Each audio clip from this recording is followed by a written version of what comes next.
যারা তোমরা বিভিন্ন কোচিং সেন্টারে পরীক্ষা দিচ্ছ কিন্তু দেখা যাচ্ছে মার্ক একেবারেই কম আসতেছে, তুমি ভেবে থাকতেছো যে আমার 80-র উপরে মার্ক এবার আসবেই, অনেক ভালো করে পড়াশোনা করছি, কিন্তু আলটিমেট মডেল টেস্ট দেওয়ার পর তোমার মার্ক দেখা যায় যে 60-এর নিচে চলে গেছে, কখনো দেখা যায় 50-এর ঘরে নেমে গেছে।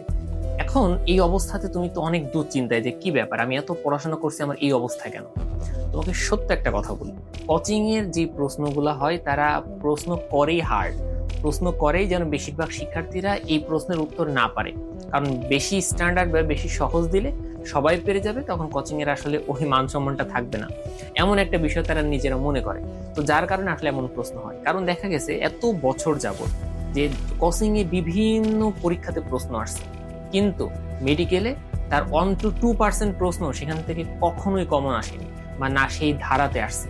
এবং স্টুডেন্টরা সব থেকে বেশি লস করে এইখানে যে তারা যখন বিভিন্ন কোচিং সেন্টারে পরীক্ষা দেয় তখন অমন কঠিন কঠিন প্রশ্ন দেখে তারা মনে করে, ওমা আমি তো শেষ, আমার তো প্রচুর ডিপ পড়তে হবে, আমার সব পড়তে হবে, আমার অনেক সংখ্যা পড়তে হবে, সাল পড়তে হবে, ইত্যাদি ইত্যাদি। এটার কারণে তারা দেখা যায় একদম উপরের উপরে যে প্রশ্নগুলা যেগুলো খুবই খুবই গুরুত্বপূর্ণ ওগুলা বাদ দিয়ে তারা ভিতরে ঢুকে যায় এবং গভীরের যত প্রশ্ন আছে সারা দিন রাত চেষ্টা করে এবং সেগুলো মুখস্থ ট্রাই করে। এটার কারণে দুইটা প্রবলেম হয়। নাম্বার ওয়ান, তারা প্রপার ভাবে এবং সম্পূর্ণ রিভিশন দিতে পারে না। এন্ড নাম্বার টু, এত পরিমাণে তথ্য আসলে ইফোর্ট করা খুবই টাফ এবং তারা আলটিমেট মনে রাখতে পারে না।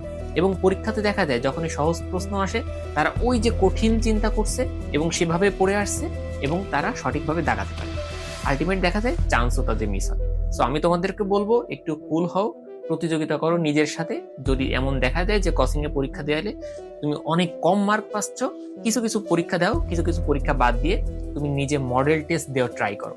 বাসায় বসে বসে একটু যে কোনো একটা বই অফলাইন থেকে যে কোনো একটা বই কিনে আনতে পারো, সেটা নিজে মডেল টেস্ট দাও, মাঝে মাঝে কিছু অনলাইন পরীক্ষা দাও, বা মাঝে তুমি হচ্ছে কোনো অনলাইনে আমাদের টেলিগ্রাম কিংবা ফেসবুকের কোনো একটা এক্সাম ব্যাচে ভর্তি হও যেখানে একটু খুব স্ট্যান্ডার্ড ভাবে একটু পরীক্ষা নেওয়া হয়।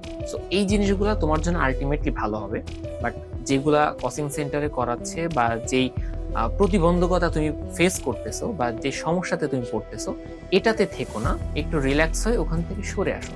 তাহলে এই অ্যাডমিশন জার্নিটা তোমার জন্য একটু সেফ হতে চলেছে, না হলে আসলে আলটিমেটলি তুমি অনেক পরিমাণে ডিপ্রেশনে পড়বে।